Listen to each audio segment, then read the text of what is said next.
Benarkah Gibran percaya diri dan berusaha menenangkan Prabowo? Apa faktor kekuatan sosok Gibran dalam Pilpres? Kita bahas bersama Andre Rosiade, juru bicara tim pemenangan Prabowo, dan Hanta Yuda, Direktur Eksekutif Poltreking Indonesia. Selamat sore, Bung Andre, Mas Hanta. Selamat sore, Selamat sore, Cindy. Cindy. Baik. Selamat sore, Mas Bang Hanta. Andre. Siap. Bung Andre, kemarin Ya. Gibran bilang tenang, Pak Prabowo tenang, saya sudah di sini. Emang sebelumnya Prabowo nggak tenang sebelum ada Gibran? Enggak lah. Itu kan kalimatnya begini. Tenang saja Pak Prabowo, tenang saja, saya sudah di sini. Itu jelas menunjukkan beberapa hal. Yang pertama, rasa percaya diri yang luar biasa dari seorang Mas Gibran. Mas Gibran sebagai anak muda tidak menunjukkan depan panggung, tapi beliau begitu percaya diri, meskipun banyak yang meremehkan beliau, bahkan dianggap anak kecil, anak ingusan, dan seterusnya. Dan yang kedua, ucapan tersebut sekaligus juga membantah rumor dan isu liar yang ditiupkan di berbagai medsos bahwa selama beberapa hari ini, bahwa menjelang pendaftaran pasangan Pak Prabowo dan Mas Gibran, bahwa duet Pak Prabowo dan Mas Gibran dikatakan akan batal. Yang ketiga, ucapan itu sekaligus meneguhkan tekad Mas Gibran untuk berjuang bersama Pak Prabowo untuk menjemput kemenangan dalam Pilpres 2024 secara demokratis, jujur, dan adil. Jadi itu pesan dari Mas Gibran berpidato, tenang saja Pak Prabowo, tenang saja Pak Prabowo. Karena memang begitu banyak isu yang menyatakan bahwa Pak Prabowo dan Mas Gibran ini akan batal mendaftar. Dan kita harus jujur bahwa hampir semua orang menyatakan pidato Mas Gibran itu di luar ekspektasi, ya, bahwa Mas Gibran ternyata punya kemampuan narasi, artikulasi yang luar biasa. Berarti Bung Andre bukan sehingga karena orang tenang Pak Prabowo saya ada di sini itu soal ketar-ketir Prabowo Subianto menunggu Gibran untuk bisa akhirnya bergabung dengan Koalisi Indonesia Maju menjadi bacawa pres Prabowo. Gimana Cindy? Dengan tenang saja Pak Prabowo saya ada di sini itu seperti menenangkan Prabowo yang sebenarnya mungkin ini kan kesan ditangkap oleh publik, jangan-jangan Prabowo ketar-ketir nih sebelum Gibran resmi bergabung dengan Prabowo Subianto sebagai bacawa pres. Nggak ada yang ketar-ketir. Tadi kan saya sudah jelaskan, ini kan penegasan Mas Gibran aja gitu, untuk membantah daripada kubu yang selalu meniupkan isu bahwa Pak Prabowo dan Mas Gibran itu akan batal mendaftar. Dan juga menegaskan kepada orang-orang, kelompok yang selalu menyampaikan bahwa Mas Gibran itu anak kecil, bocil, anak ingusan, anak kemarin sore. Ternyata semua kaget. Ternyata Mas Gibran punya artikulasi, kemampuan bicara, dan visi yang jelas. Mas untuk Hanta, mendampingi Pak Prabowo, begitu. Mas Hanta, Anda membacanya bagaimana pernyataan Gibran? Tenang saja Pak Prabowo, saya sudah di sini. Ya, seperti memang menjawab pertanyaan atau keinginan Pak Prabowo selama ini. Kalau kita cermati memang Pak Prabowo memiliki keyakinan politik yang sangat kuat untuk memenangkan Pilpres 2024 mendatang memang harus bersama Pak Jokowi. Dan satu-satunya figur yang memiliki terasosiasi kuat, terrepresentasi kuat ke Jokowi adalah Gibran dalam konteks ini. Karena itu pesan Mas Gibran itu saya kira ada dua makna. Satu makna secara tersurat dalam konteks jawaban atas beberapa hal dinamika politik jangka pendek terkini yang dinamis pergerakannya. Yang kedua ada makna tersiratnya. Yang tersurat itu tentu menjawab 4 kekhawatiran kalau tidak jadi seperti Cindy katakan Pak Prabowo tidak jadi berpasangan dengan Mas Gibran.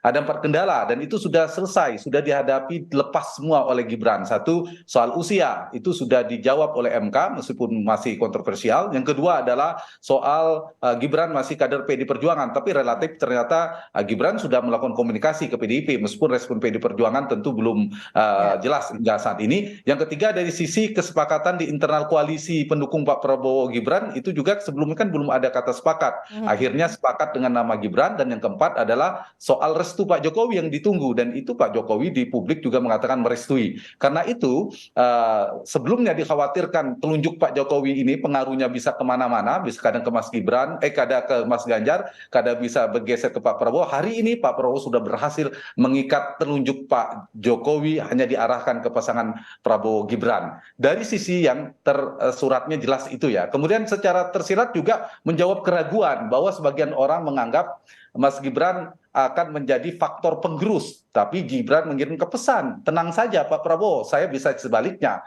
seperti pisau bermata dua tadi, bukan akan menjadi sebagai faktor penggerus, tapi akan menjadi faktor pendongkrak elektabilitas. Karena paling tidak ada faktor kebersamaan dengan Pak Jokowi, basis-basis Jokowi di Jawa Tengah misalnya, itu ada potensi bisa dikapitalisasi bergeser mendukung pasangan Prabowo Gibran. Kemudian juga bisa dari sisi pengaruh kekuasaan dan mesin elektoral yang dimiliki oleh Pak Jokowi. Sekaligus ingin menjawab soal dua keraguan bahwa ada sebagian pemilih basis pemilih Pak Prabowo yang setia seperti di Jawa Barat ada potensi akan pergi, hanya potensi ya. Itu tenang saja Pak Prabowo kira-kira. Tidak dengan Mas Gibran menjadi wakil. Yang kedua, soal isu-isu politik dinasti dan sebagainya dari kelas menengah ke atas, kemudian juga dari sebagian masyarakat juga mempersoalkan ini, mungkin ingin merespon itu bahwa Gibran meyakinkan Pak Prabowo dan seluruh bangunan koalisi yang mendukung partai-partai dan relawan semua kubu politik Pak Prabowo bahwa Gibran akan menjadi lebih sebagai faktor pendongkrak elektabilitas ketimbang menjadi faktor penggerus. Mungkin itu pesan tersirat lebih dalam yang dikirimkan diyakinkan oleh Gibran pede ada dia di situ, maka Prabowo Subianto bisa meraih kemenangan, begitu Mas Hanta? Ya, paling tidak itu pesan secara elektoralnya ya meyakinkan itu, dan betul, dan Pak Prabowo memang yakin kalau 2002 kali pemilu itu Pak Prabowo berhadapan dengan Jokowi. Ingat itu Cindy. Tapi 2024 Pak Prabowo bersama Pak Jokowi. Dalam hal ini Gibran, tentu ada Pak Jokowi di sana. Itu yang beda dengan peta politik 2 kali Pak Prabowo kalah. Yang kedua jangan lupa 2 kali Pak Prabowo kalah, cawapresnya berasal dari luar Jawa. Hari ini dari Jawa. Itu bedanya komposisi politik Pak Prabowo di 2024, dan saya kira perkirakan menjadi berpotensi menjadi kandidat yang pasangan kandidat yang tidak hanya kuat tapi sangat kuat. Tadi Mas Hanta sudah menyinggung soal pendukung loyal Prabowo yang bisa saja berpindah karena ada Gibran yang bergabung dengan Prabowo Subianto. Nah, soal pendukung loyal Prabowo ini apakah mereka masih berpotensi untuk berpindah yang belum bisa menerima Gibran secara penuh dalam artian ini? Iya. Mas Hanta dulu.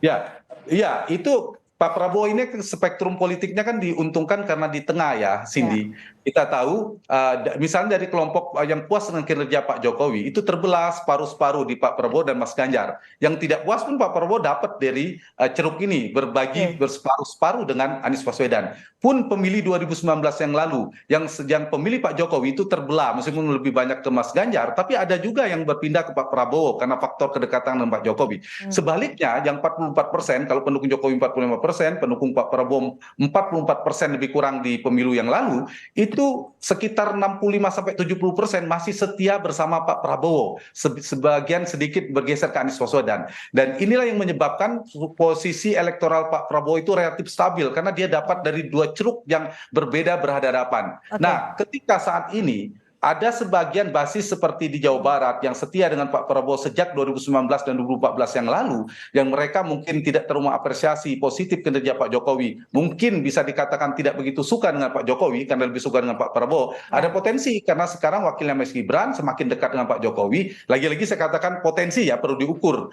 ke depannya. Potensi ada yang pergi di Jawa Barat. Tapi kalau beberapa provinsi termasuk misalnya apakah provinsinya Bang Andre ini juga di Sumbar dan seterusnya. Tapi diukur kalau yang kecewanya bisa jadi tidak karena ada strategi treatment yang mereka lakukan, atau yang pergi itu hanya 1-2 orang, tapi yang datang dari Jawa Tengah dan Jawa Timur justru lebih banyak, maka faktor pendongkraknya lebih kuat daripada penggerus. Tetapi kalau sebaliknya ya akan menjadi faktor penggerus termasuk isu-isu negatif. Tergantung, perlu diukur 1-2 bulan ke depan, Cindy. Oke, jadi Bung Andre, karena ada Gibran di situ jadi tenang ya, nggak khawatir pendukung loyal Prabowo berpindah karena ada Gibran berpasangan dengan Prabowo Subianto. Yang notabene adalah Gibran anak Joko Widodo yang rival 2 kali pemilu dengan Prabowo.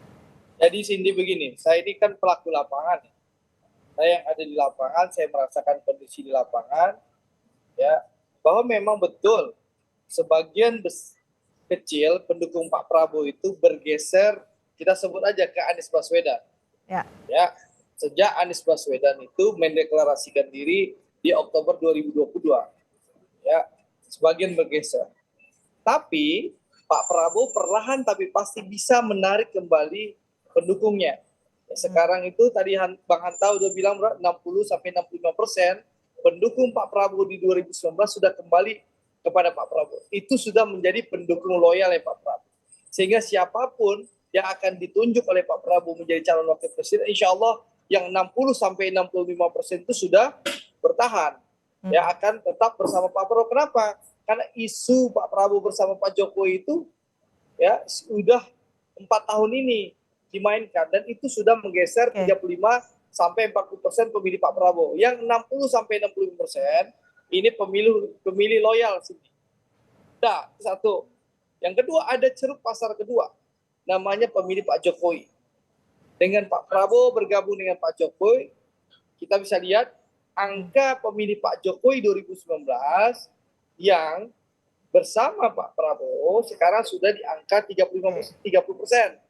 Baik. Nah, dengan bergabungnya Mas Gibran ini, potensi yang 30% pendukung Pak Jokowi yang bergeser ke Pak Prabowo, itu insya Allah bisa bertambah menjadi 50-60%. Jadi seandainya Pak Prabowo bisa mempertahankan 60% pemilih lamanya, plus bisa mendapatkan 60% pemilih Pak Jokowi, insya Allah kita akan selesaikan 14 Februari dengan satu putaran. Anda yakin satu putaran, Bung Andre? Insya Allah.